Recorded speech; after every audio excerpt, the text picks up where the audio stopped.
एक और मजबूत कानून, इन सारे कानून से एक बहुत बड़े चोर दरवाजे को बंद कर दिया गया।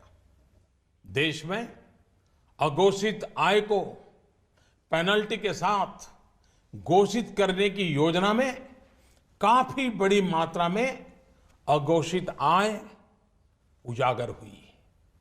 मेरे प्यारे देशवासियों, इन सारे प्रयासों से पिछले 2.5 साल में भ्रष्टाचारियों से करीब करीब 1.25 लाख करोड़ रुपया, ये कम रकम नहीं है, 1.25 लाख करोड़ रुपए का काला धन बाहर लाया गया है। ऐसे करोड़ों भारतवासी जिनके रग रग में ईमानदारी दौड़ती है, उनका मानना है कि भ्रष्टाचार, काले धन, बेनामी संपत्ति, जाली नोट और आतंकवाद के खिलाफ निर्णायक लड़ाई होनी चाहिए। कौन ईमानदार नागरिक ऐसा होगा जिसे अफसरों के घर बिस्तर के नीचे से या जगह जगह बोरियों में करोड़ों रुपयों पाने जाने की खबर से पीड़ा न होती हो।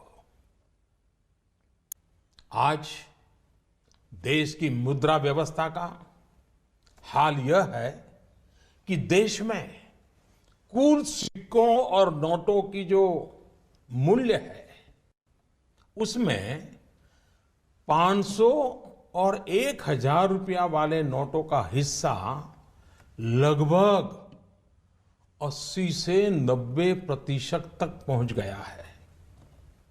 देश में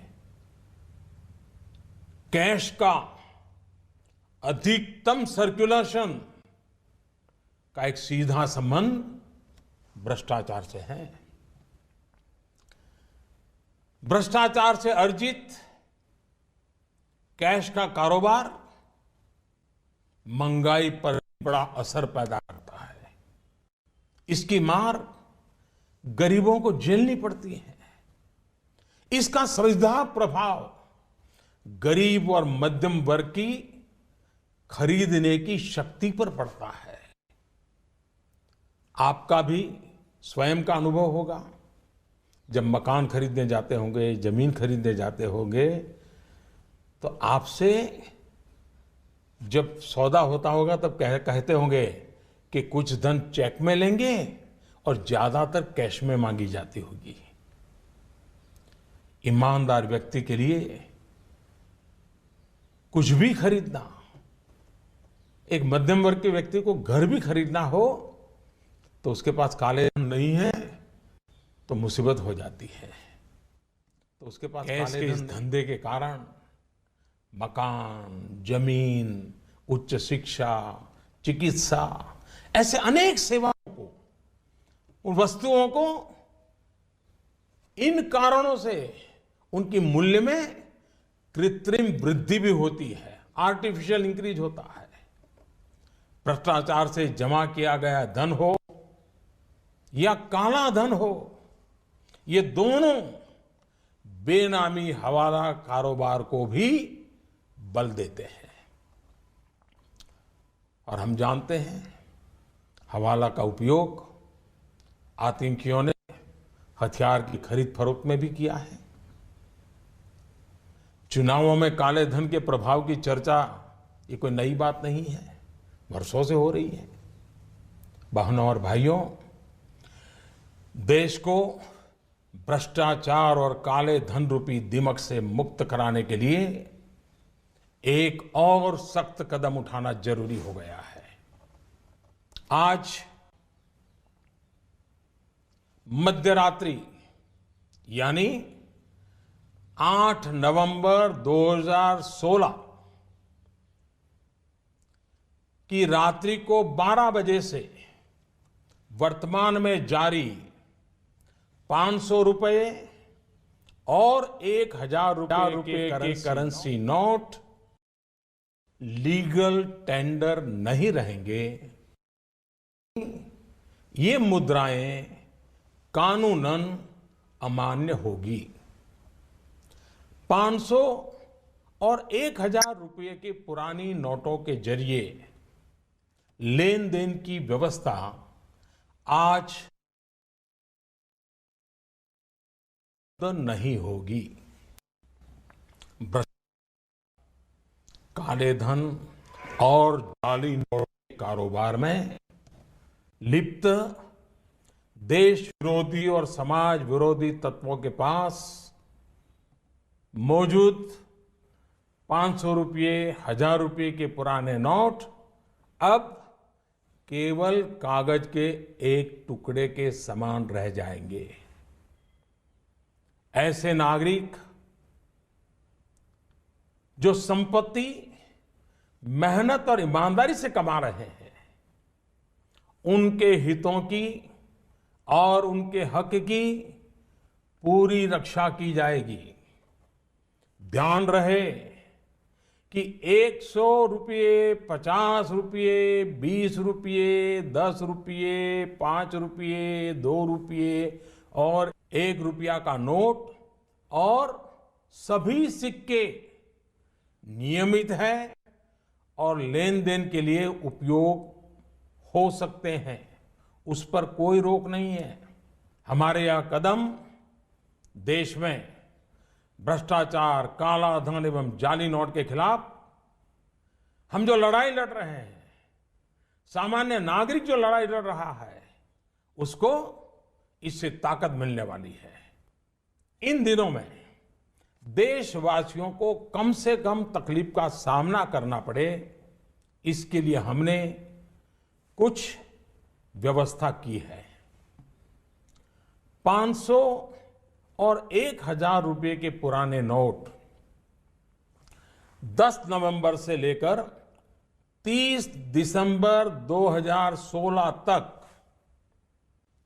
आप अपने बैंक या डाकघर, पोस्ट ऑफिस के खाते में बिना किसी सीमा के जमा करवा सकते हैं। आपके पास लगभग 50 दिनों का समय है।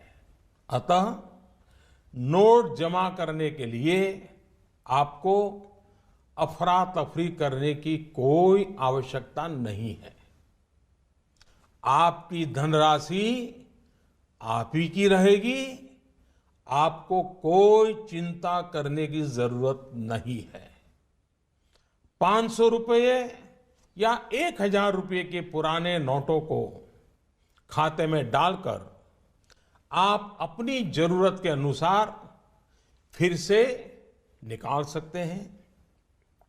केवल शुरू के दिनों में खाते में से धनराशि निकालने पर प्रतिदिन 10,000 रुपया और प्रति सप्ताह 20,000 रुपये की सीमा तय की गई है। ऐसा नए नोटों की उपलब्धता को ध्यान में रखते हुए किया गया है। इस सीमा में आने वाले दिनों में वृद्धि कर दी जाएगी। खाते में जमा करने की सुविधा के साथ साथ एक दूसरी सुविधा भी दी जा रही है।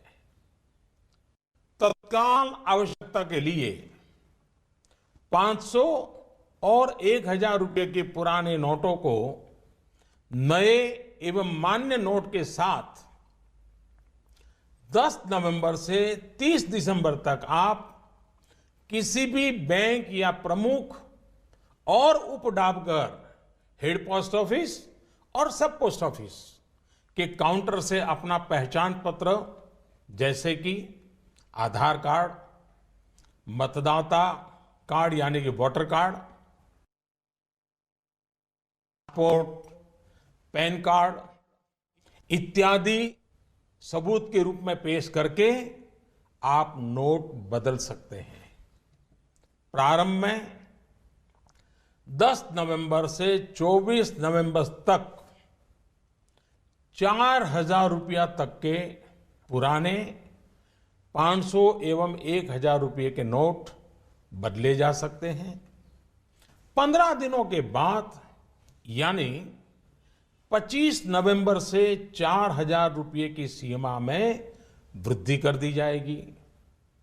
ऐसे लोग जो इस समय सीमा के अंदर अर्थात 30 दिसंबर 2016 तक पुराने नोट किसी कारणवश अगर जमा नहीं कर पाए, उनको 500 और 1,000 रुपए के पुराने नोट बदलने का एक आखिरी अवसर भी दिया जाएगा। ऐसे लोग रिजर्व बैंक के निर्धारित ऑफिस में अपनी राशि एक घोषणा पत्र यानी डिक्लेरेशन फॉर्म के साथ 31 मार्च 2017 तक जमा करवा सकते हैं।